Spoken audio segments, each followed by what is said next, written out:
ماشومان د امور او پلار شي دي کم ماشومان چې خپل عمر داغي پوره شي او د خبرو ټیمي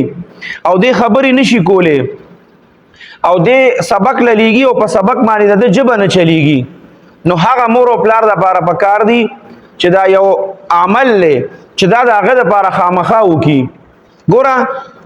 داسې عمل له چې عمل ټیک د لګ ګران دی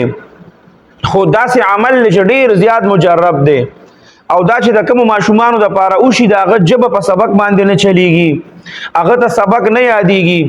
او خاص طور پر جبه انخلی نو د وړوکوالي نه خبرې نشي کوله نو دا سوره بنی اسرائیل چې کوم دی د 15مې سپارې نه چې شروع کیږي 15مې سپارانو په سوره بنی اسرائیل شروع شي پورا سوره بنی اسرائیل چې دی تقریبا 11 رکوع دي د سوره کاف پورې دا ټول صورت چې کوم دی زعفران بروړي صحیح زعفران او چې لګون ته وروړي هغه کې ډیر زیات چې وب پکې واچي نو بیا په ډیر زیات لیکل کیږي نو په هغه باندې به دا ټول صورت اولی کی اوس وای چې دا لیکل خو ډیر زیات ګران دي دا 12 رکوع به سوق لیکي نو ګوره لیکلو والا پکور کې ډیری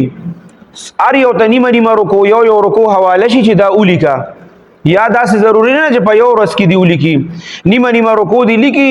شپږو تاتو لسو دولسو کسانو ته د حواله کی نو ورځ نیمه کې به اولی کی بیا هغه زعفرانو په اوبو باندې چې ولیکلی شي بس هغه به په کولر کې یا په اوبو کې واچي هغه به واچي بیا په کې اوبه واچي د هغې هغه اوبه چې دي هغه به ماشوم له ورکوي که دی چیس کی که دی تشي اوبه څکي که دی روټۍ سالن هغې کې د والا کمې اوبه چې عام استعمالي د هغې په ځای پکې دا اوبه استعمالي خو داسې تشې د په ډېرې زیاتې وسکي د کم ماشوم جبه چې نه چلیږي په سبق باندې د ده په خبرو باندې نه چلیږي خبرو کې داسې لکنتي یا مور او پلار سره غمي چې یاره دغه خبرې شروع نه کړې په سبق باندې جبه نه چلیږي نو دا سوره بنی اسرائیل چې اولی کې د زعفرانو په اوبو باندې په زعفرانو باندې اولی کې